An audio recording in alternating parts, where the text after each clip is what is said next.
As you saw in the previous lesson, Final Cut Pro 10 offers fast, automated collections of content based on keywords and clip analysis metadata. In this lesson, you'll explore how quickly you can organize, rate, manage, and find your footage in the event library. Before we dive into organizing footage, I want to talk about the event library as a general concept. In legacy versions of Final Cut Pro, your media was imported and managed from within the project window. Media was available within a project only if you explicitly imported, captured, or transferred media into it.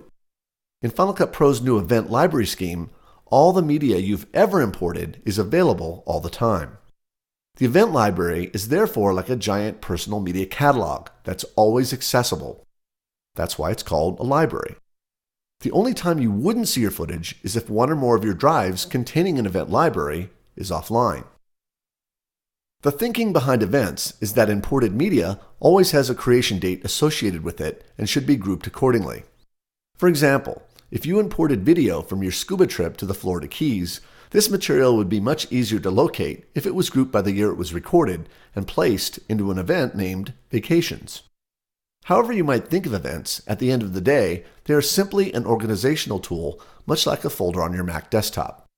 And because events are date sensitive, Final Cut Pro gives you some great tools for viewing the media within them.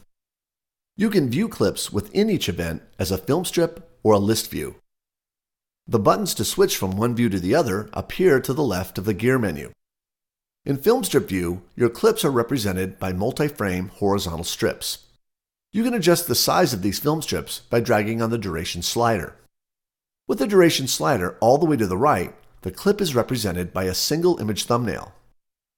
By dragging the slider all the way to the left, a thumbnail is displayed for every half second of video, and the film strip gets longer. This view takes up more space, and you'll need to scroll to see the entire film strip for a given clip. The advantage of the film strip view is you can clearly see by the thumbnails where certain actions begin and end, particularly on shots like this Civil War battle. If the clip is longer than what can be displayed in the event browser, the clip appears with a serrated edge along the right side to indicate that the film strip continues into the next row. To identify the actual beginning and end of the clip, look for the rounded edges.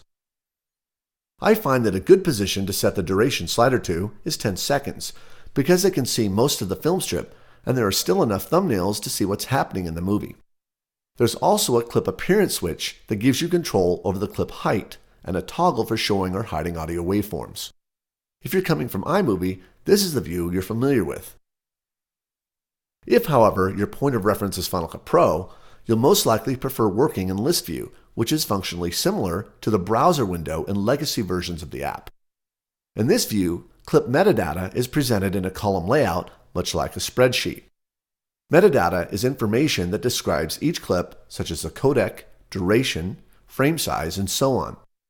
You can sort by specific metadata by clicking on a column header.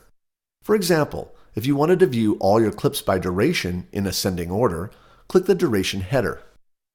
Clips with smaller durations are listed at the top, and clips with longer durations are listed at the bottom. Clicking the arrow will reverse the sort order from ascending to descending order. To rearrange the column order, drag on the header right or left.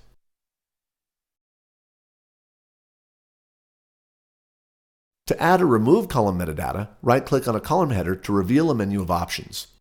Items with check marks indicate metadata columns already visible.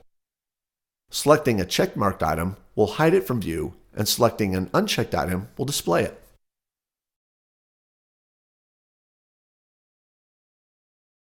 When you select a clip, its film strip appears at the top of the event browser, where you can skim through it and play it.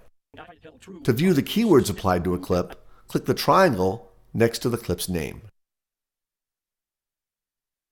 Just below the Events Library pane is a button with a gear that will bring up a task menu for choosing various grouping options. By default, events are grouped by disk. If you don't want to see your mounted disk icons displayed, choose this option to hide the icons. You can also choose options for grouping events based on the year and month, or turning off the date grouping altogether. Showing the date range in the event list is helpful when you need to see how much time your event spans by month and year. You can also group the clips within an event by various sorting criteria. Select the reenactors event you imported in the previous lesson, then choose Group Clips By. A menu appears allowing you sorting choices such as the date the content was created or imported, the reel, file type, and so on. Choose Duration from the list and your clips will appear in duration range groupings. Choose File Type and your clips appear in file type groupings.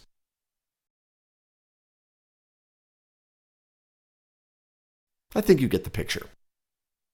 There's also another option called Arrange Clips By, but the options are unavailable in List View.